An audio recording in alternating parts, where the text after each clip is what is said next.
Ladies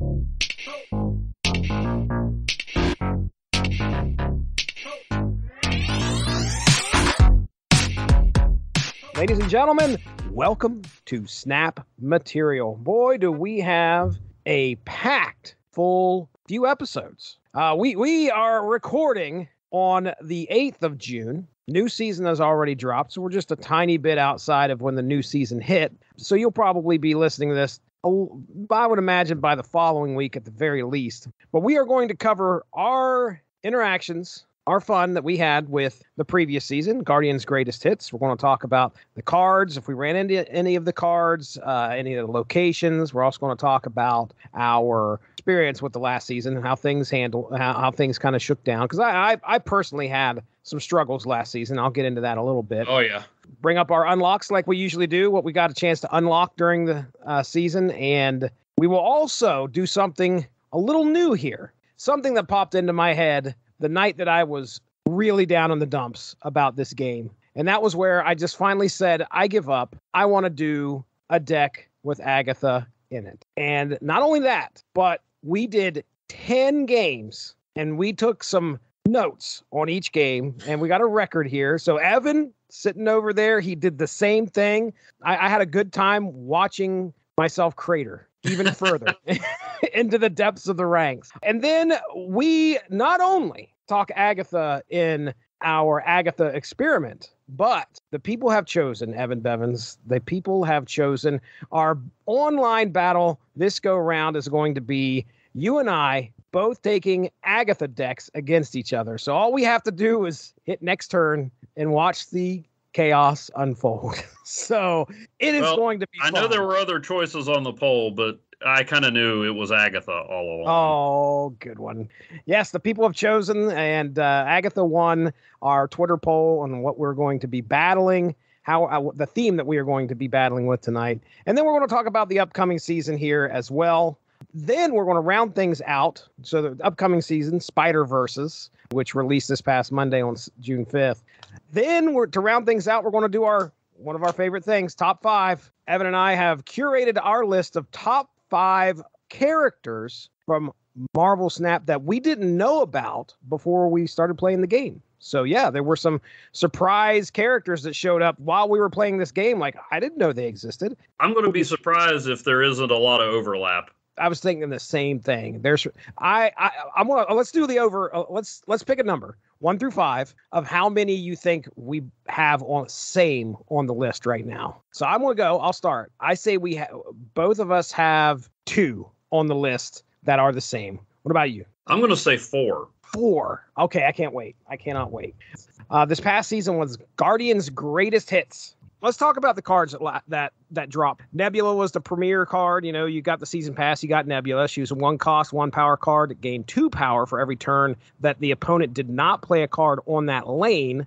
I could say myself, you know, it was instant. As soon as the new season started, I was facing decks that had her in there. Usually I would see her accompanied with Storm or Professor Xavier, because if you could lock that down, then you know, nobody could play anything there. That card just keeps gaining, and at some point is going to win that lane, most likely. So that was normally what I saw her paired with anyway. But she was being used a lot. How about you? Yeah, I think I saw her the night the season started.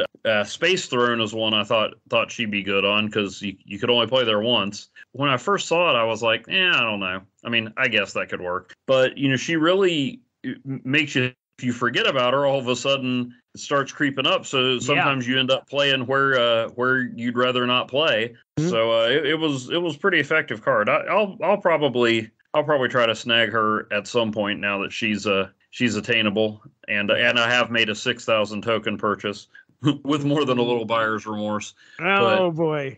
I could have had Jeff. Oh, could have had Howard. Yeah, I hear you. Next up, Iron Lad was a 4-cost, 6-power card that copies the text of your deck's top card. So a lot of what I had seen prior to this was people talking about how, you know, you drop that card down there, 4/6, mind you. And if you've got a decent card coming up next, then you've got 2 of those cards now on the board. that can happen with ongoings. That can happen with with Mystique and an ongoing maybe, or your on reveals with Absorbing Man. But this is a 4/6 that drops out there and has the it's pretty solid.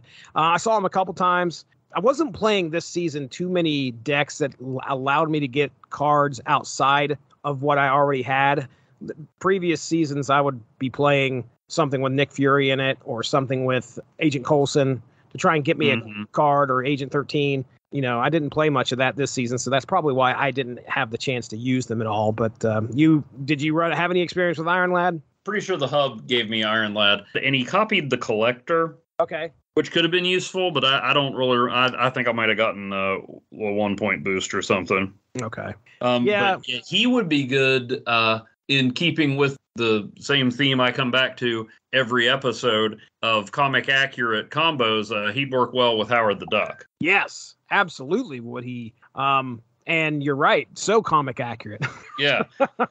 Although the funny thing was, I remember. We'll keep everybody in suspense about our 6,000 token purchases. But right after I made it and it shockingly didn't win me a bunch of games, I was like, oh man, I could have gotten Iron Lad. And I started feeling nostalgia. I'm like, I could put him with Patriot and then I could get Stature and do Young Avengers. Young Avengers was a decent series, but I'm not that big a fan. So I'm not sure it was like some serious buyer's remorse kicking in. I was like, oh man, Iron Lad. Coulda. He was only in like 6 issues of Young Avengers anyway, and I'm like, oh, I sure miss Iron Lad. Don't get me wrong, Iron Lad was a great concept in the comics, but I mean, he wasn't around long enough for me to form any sort of attachment. Oh, next up on the list, the girl that broke the game, Kitty Pryde. So, hey, yeah, my notes are, hey, she works.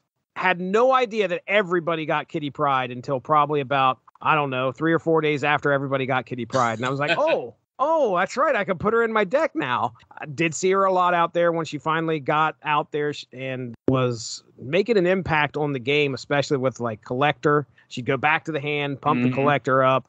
You also have Angela that she works well with, Bishop, who she works well with. Yeah. I was using her on the Space Throne just to make people think that I was actually using the spot on the first turn. There you go, yeah. And then bring her right back. So it was. I just used her earlier today with Shuri. Nice. Although it was the cloning vats were on there, so my hand was full, but double her up, then drop her back and add two. I like playing her in Shuri's lab too. I ran into a situation where I lost a game just because of cloning vats and Kitty Pryde, because they had like 2 of her out there. And they may even went to 3. And I was watching these cards continually get pumped up. And I was like, man, I'm not going to win this game. And I didn't win it. At one point, I got the bright idea to drop her on Bar Sinister. I don't think that worked out as well as I thought it was going to. Yeah, you're not going to be drawing cards. Too early.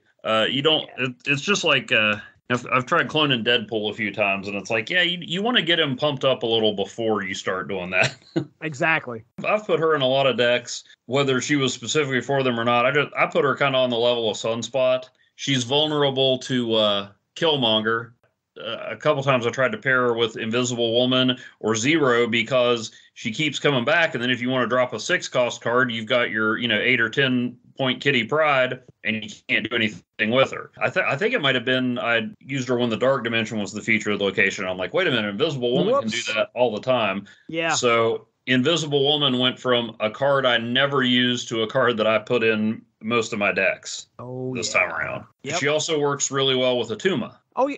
Oh, because it's at the end of the game and he doesn't explode. Yeah. Atuma's effect is triggered at the end of your turn. That's not right. At the end of the game. So when he gets revealed by Dark Dimension or Invisible Woman, there's no turn to end. Got to remember that. I swear you may have used that against me. Oh, I did. Okay.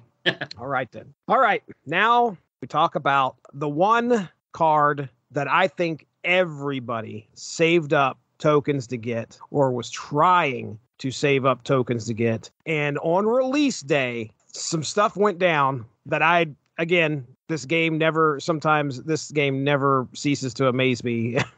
And just watching the reaction of people when things didn't go their way was hilarious. High Evolutionary, 4 cost, 4 power card, unlocks the potential of all the cards in your deck that don't have abilities. Everybody knew that this card was going to drop. Everybody knew what this card was going to do to cards like the Hulk, Misty Knight, all those. But did we? Well, we knew what it was going to do. We didn't know how it was going to do it. Right. So I was under the impression, and perhaps completely mistakenly, that it was going to be an on-reveal or ongoing card. All it had to do was be in your deck. Had to have it in your deck. Right.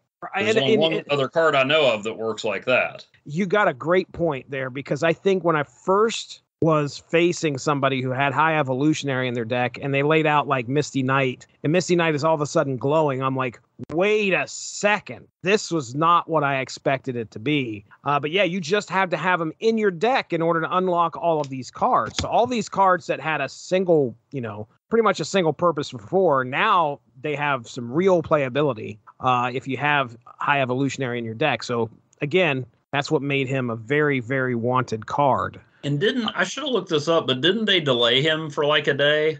Oh, yeah. That's what my notes are here. I mean, what had happened is that everybody was expecting him to drop. So everybody's ready, and they're ready to spend these tokens. And I think it's 11 o'clock is usually when the new season hits. Eastern Standard Time. So correct. A little bit different for our friend Chris Armstrong.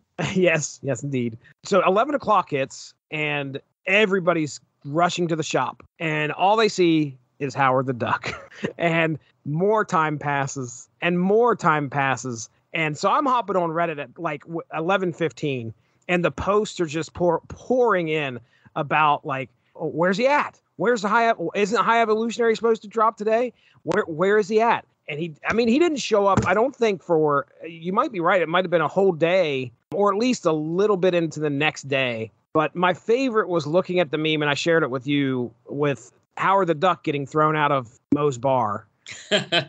And then Moe's wiping his hands, and there's Howard the Duck in the back, just coming right back in. But yeah, everybody saved up for this card. When it dropped, everybody got it. It is the one card that made me so aggravated this season. But I mean, as for running into him during the season, I mean, yeah, I was struggling to try and find a counter to this guy. And I even reached out to you. I'm like, dude, what do I do against High Evolutionary? Dude, I dropped from 63 to like the low 30s because of this card. Like, I did not have a lot of problems with him at first, but when you asked me that, I started messing around and I made a deck. I called it Evolutionary War. Nice. So I made a deck that was actually pretty effective against the High Evolutionary. The problem was sometimes people didn't use the High Evolutionary, and it was not very good against anybody else. But can I just say, no disrespect to Stan Lee and Jack Kirby, who introduced the High Evolutionary back in Thor number 134. This might be the only time in the history of any Marvel Comics properties where people wanted the High Evolutionary instead of Howard the Duck. You put two comics in front of me. One has the High Evolutionary on the cover. One has Howard the Duck. I'm picking Howard the Duck. I hear you. Every time. Every time. I can't think of too many stories I've read with the High Evolutionary. He was fine in Guardians Volume 3, but I mean, it's Howard the Duck. I mean, come on. Right, dude. You mentioned Evolutionary War. I mean, I think I own a fair amount of those annuals. That's where I first learned of the High Evolutionary. And then I think I told you about how I read What If #1, which was what if the Avengers lost the Evolutionary War. And Thanos, I mean, he just gives you Infinity Stones, and you have to play them, to be useful.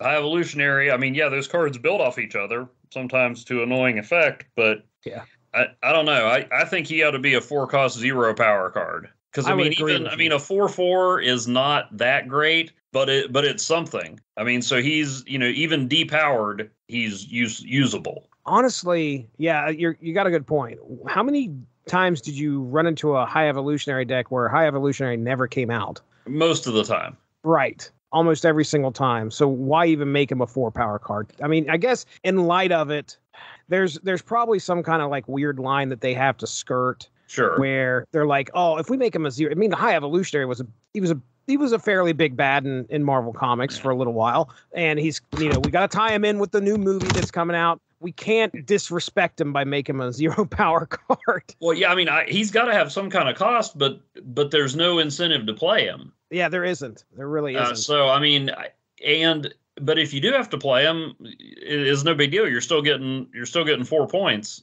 out of it. Mhm. So, and I think they said in their blog update today that they're still looking at him. I mean, he is pretty powerful, but I don't think he's broken or anything. But I just think that there's no downside to having the High Evolutionary in your deck, Right. except You're you right. can't use Patriot, I guess. Except Patriot's useless. That's about it. He's just another dude. But even Patriot. I mean, Patriot is a pretty useful card, but I'd say he doesn't affect the game as much as High Evolutionary, and he's a 3/1. So I mean, even when you play Patriot, you're like, okay, well, this effect is worth it, but I'm really only adding 1 to my score. High Evolutionary, it's a 4/4. Yeah, I hear your argument Not for bad. sure. So I don't have a problem with him being a 4 cost, but yeah, I think he should be 0 power because you're giving up almost nothing putting him in your deck. I mean, Mystique's a 3/0, and True. yeah, Mystique can be really useful, but if you're like me and don't pay attention, Mystique can also backfire and be a waste of space on you. Yeah. But High Evolutionary, no downside whatsoever. There isn't really. I don't know if you make him a negative. I don't know that would work. He'd never come out. He'd just sit in your hand. But he almost doesn't now. So it's almost like you're running an 11 card deck and several of your cards are even more powerful than usual. I don't think they need to change his power. I just think you give more of a cost for having him in your deck. Okay. Because leave him at a 4, but put him at 0 because then he does nothing else. As it is now, you don't have any incentive to play him. But if you do play him, hey, you got 4 points out of it, which is, not bad. I will say my favorite thing about him is when you use Luke Cage, who is in a lot of my decks anyway, and very much so in my Evolutionary War deck, and the thing starts throwing stuff, the animation has it all bouncing off of the cards. I know. I love it, man. That is fantastic. I love it. So kudos to the developers and the animators for the High Evolutionary thing animation. Right. That card, it'll be interesting to see how if it evolves. Yes, I went there, folks. I said it. And you beat me to it. Hey, we just totally blew off Howard. Tell me about Howard the Duck. He's 1 cost, 2 power, and he lets you tap him, and you can look at see what the top card on your deck is. I think I've saw him a couple times in there. Obviously, he comes out there. His effect doesn't really matter to me very much. It's just a benefit, obviously, to my opponent because I don't have him in my deck. I could see where he's very useful. Yeah. One of the things that I had seen was where somebody was like, okay, I think Jubilee's power right now is like she brings the next card on top of your deck out, so he'd be useful for that. So you could see Iron Lad. And with Iron Lad, obviously. I love Howard as a character. I think the card will be very useful. I mean, there have been plenty of games where I've been like, okay, if I can get this card, I'll play this card. If not, that's a waste. So he would be very useful. I just don't think he's 6,000 tokens useful. Yeah. Of course, as we're about to find out, I may not be the best judge of that. And we talked about Snowguard last time. I think Snowguard's still 6,000. There's no way. There's no way I get 6,000 tokens. People hate that card. That card has caught so much flack for being useless. And I thought it was going to be a great card. I think I got it to work for me once, which is one more time than I've gotten Shadow King to work for me. And Shadow King's a card I own. I forget. I don't know if Shadow King was in an early Evolutionary War deck or what, but I played Shadow King several times. I'm like, nope. And I'm not blaming the game. I'm sure it's just something I don't understand. Like, there have been times where I've been like, wait a minute, how did they do that? And then I backtrack. I'm like, oh, okay, I just misunderstood. So exactly. It could all be user error, but Shadow King doesn't work for me.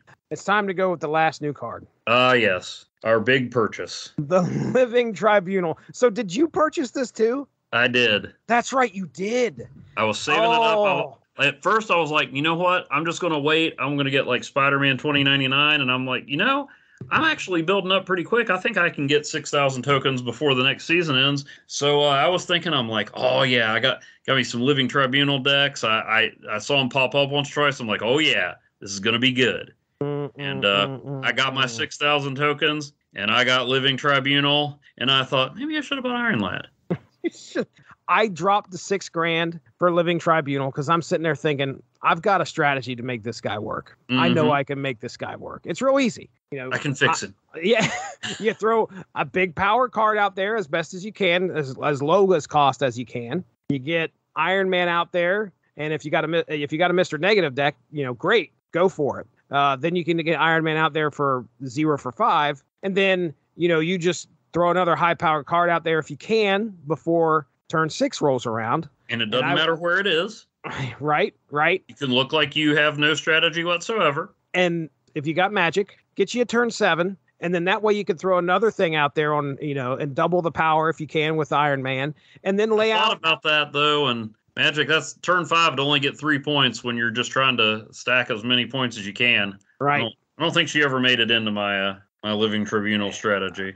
Ladies and gentlemen, to let you know, if you're new to Marvel Snap, you need 2 lanes to win this game, not 3. You need 2 out of the 3 to win this game. Living Tribunal drops 6 cost, 6 power, but it splits the total power of all of your lanes, all 3 lanes that you have your cards in, amongst the 3. So if you've got a total of 30 power out there on 2 lanes, well, you've now got 10 power in all 3 lanes. And let me just say, that does not work a lot of the time. Yeah. Man. Earlier today, I was playing some with a revised Living Tribunal deck, and I won 2 in a row. I didn't play the Living Tribunal in either of those games. Yes, exactly. I'm sitting there playing this card, and I'm like, I got to make a deck that works. Mr. Negative was the first that made me go, okay, I can get some stuff out there that real quick and pump some things up as best as I can. And then I kind of, fashioned a few other cards around that idea of getting big cards, small amounts of energy. And that's when I sent you a message. I was like, Mr. Negative doesn't work for me. Like, I could throw in Zabu, I could throw in Psylocke, and Mr. Negative will stay at the back end of my deck every single time. I don't get him until turn 5, something stupid. Legitimately, Living Tribunal was a big factor in why I dropped so far.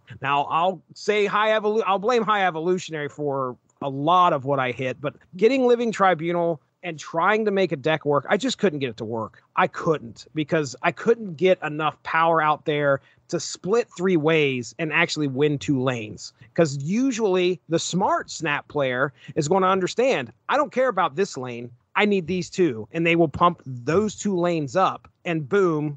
My thinking with it was that, I mean, I've had games where, like, I've been close on a couple and then gotten blown out in one. So I'm like, well, if they think I'm just overloading this one, maybe they abandon it, and once I split it, I can get over the hump. My initial thing was trying to put like Wong and Black Panther in there, and it just there were too many moving parts. Yeah. So but just Black Panther alone, I mean, it gets to the point where I almost don't even play Black Panther unless I can use Shuri or Wong or something like that, because I'm like, yeah, 8's nice, but why 8 when I can get 16? Yeah. So my initial strategy for him was just to put in Quicksilver and Domino, so I'm guaranteed plays on the first 2 turns. Right. And then, throw in like Maximus and things like that, even Black Cat, who almost always seem to get on the first turn. Gotta work against you.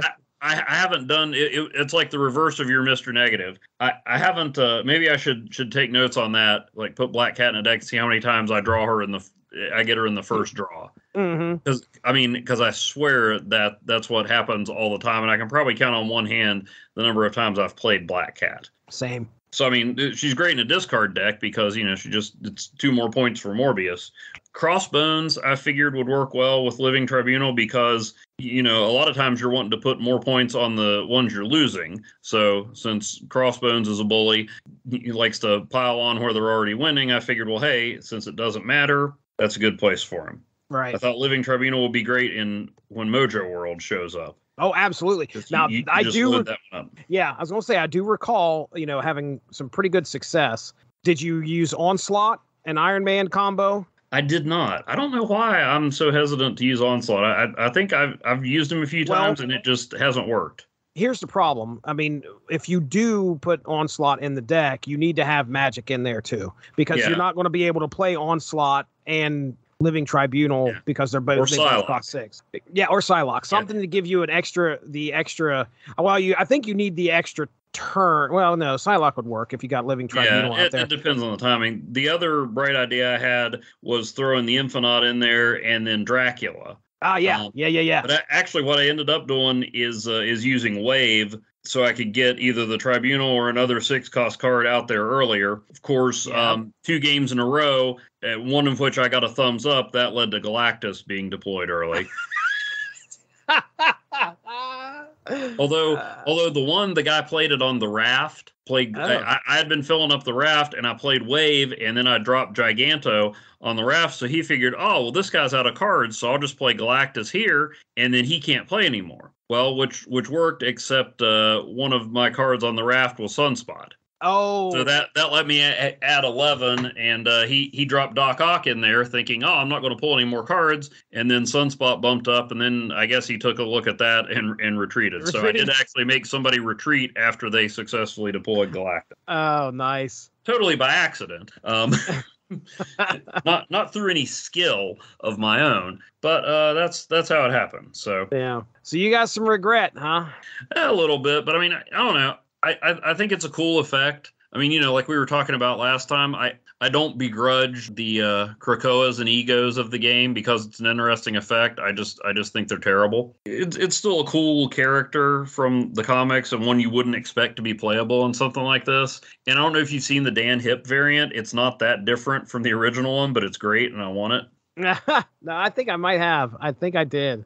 I will say that I was using Storm. I would lock down one, and that would almost kind of guarantee. Yeah, I would almost guarantee me at least a close battle in that lane. But the other two, they would start. It was tough to do those other two. But if you can get Professor X out there, that's another lockdown lane, and then Living Tribunal drops down. It all depends, that's a good man. Idea. I think you're right. There's too many moving parts for a deck with Living Tribunal in it to work successfully. You have to have at least, think about it. If you want Onslaught, Iron Man, Mr. Negative, and Living Tribunal to pop out of there, then those are 4 cards you've got to try and get. Now you have a 2/3 chance of getting that. I can't do math right now, but it's for if you need those cards, and it's kind of hard to get them. And like I said, I swear the algorithm was working against me, especially with Mr. Negative, because all I needed was really 3 cards. I needed Zabu, Psylocke, and Mr. Negative. One of Psylocke and Zabu didn't have to appear all the time. Just one of those and Mr. Negative to show up. I couldn't get them. I just could never get those to work somehow. But anyway. One thing that I figured out and that led me to have some success, and before this sounds like, well, let me tell you how to play Snap, I find I don't go on a lot of the Reddits and stuff that you talk about. I just kind of like, stumble my own way on there. I might figure some of this out quicker if I did. But a lot of times when I think I've got a good idea, I find out that everybody else is already using it.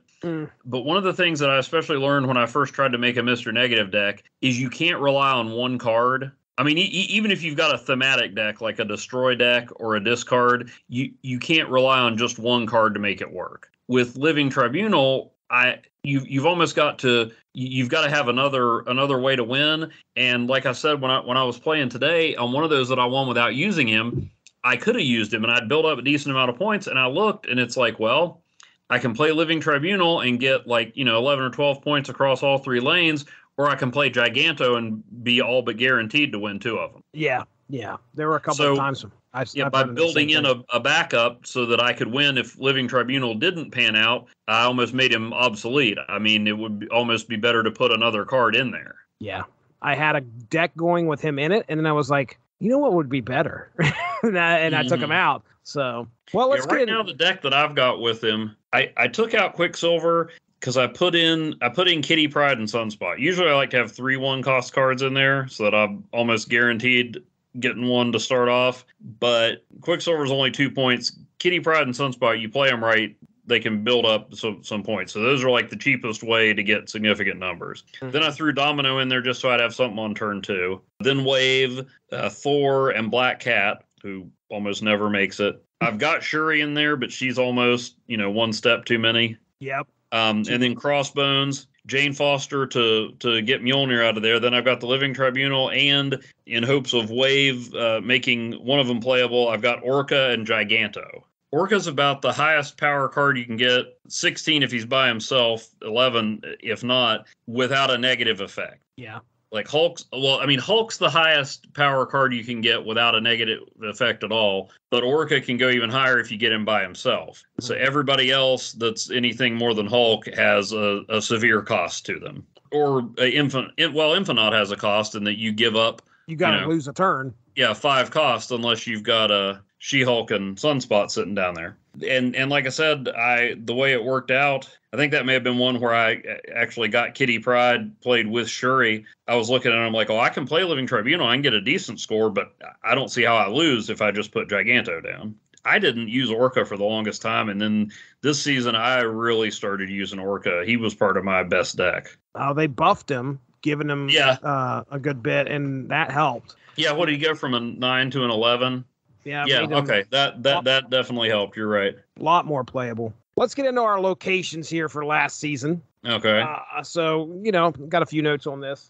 Deep Space, which disabled the text of all cards at this location. For some reason, I think I was like, oh, yeah, I'm ready. I'm just going to use, I'm a Super Patriot deck or Super Patriot. Mm-hmm. Ladies and gentlemen, it's Image Comics Snap.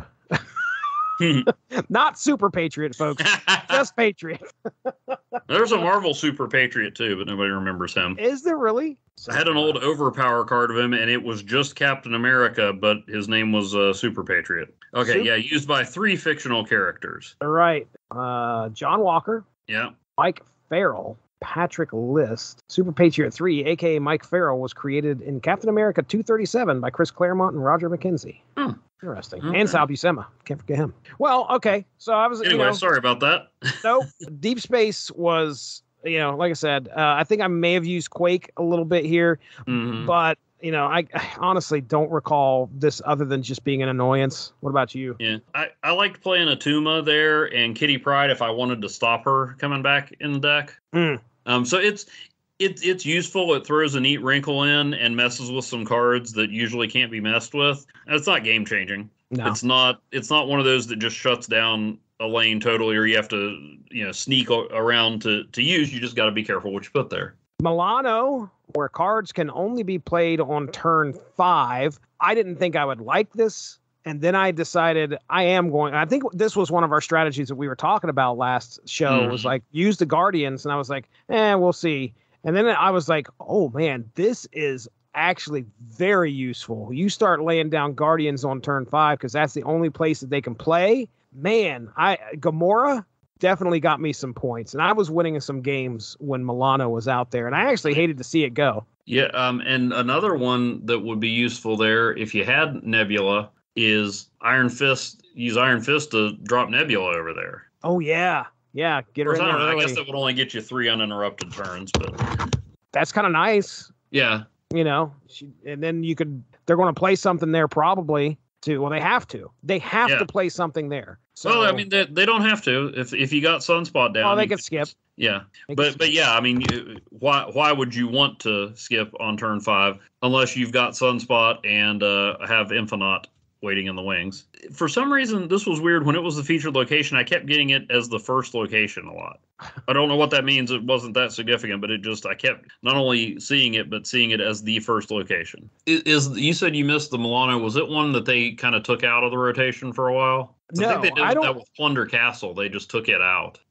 Maybe they did take Milano out. I don't think it wasn't that bad. No, it wasn't. I really liked it. I think that there was another one that got Plunder's Castle. There was another one that got removed, and I was like, yay. Plunder Castle, Milano, and Sandbar. Oh, yeah. Sandbar, wasn't that the one that was like... That's the one that you can only play it if they don't have abilities. Yeah, good. Go away. I don't like that one. Milano was all right, though. It would mess with your High Evolutionary buddies. Ooh, good point. Back to High Evolutionary, I thought about getting him, and once I saw him in action, I'm like, nah, I I don't know. It's kind of like you with Galactus, but before I get on my high horse, I got Null really quick. So yeah, right. You know, I don't know. It's just a personal thing, I guess. But I don't have a problem with people using High Evolutionary, but I don't want to. That's the thing. If I see a trend, I'm looking more along the lines to counter a trend with what I've got instead of trying to jump on that bandwagon, because everybody was using High Evolutionary, and I was just like, I'm not going to be one of those people. I don't want to, because everybody's going to be using it, and I'll just be facing a bunch of High Evolutionary decks with no answer to it. It'll just be us bouncing rocks off of each other with the thing. Our High Evolutionary venting is turning us off of the surprise location. Fogwell's Gym. So Number one on the list of locations that I met in Snap. Oh my goodness, this was the anniversary, wasn't it? Wasn't that? Yeah. Was that what they were saying was going on? Yeah, it was just a nice bonus. Gave everybody double the boosters. Just a nice bonus, nice gift, nice way to do it. I didn't have a problem with it. I just had to Google Fogwell's Gym. Yeah. I guess that's where Daredevil's dad trained. That makes sense to me. You should have gotten triple the boosters if you threw the game. Retreat. Retreat.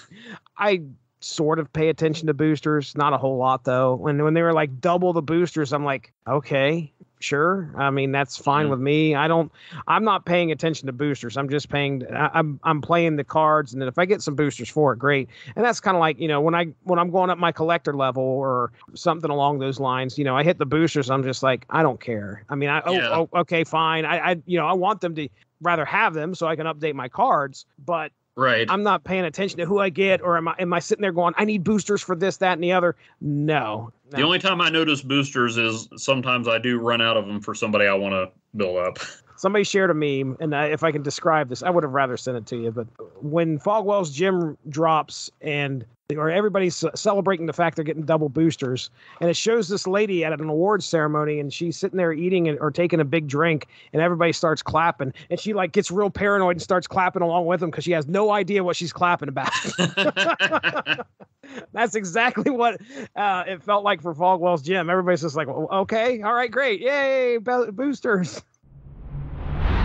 Thanks a lot for joining us. Make sure to tune in tomorrow for the next installment of Snap Material.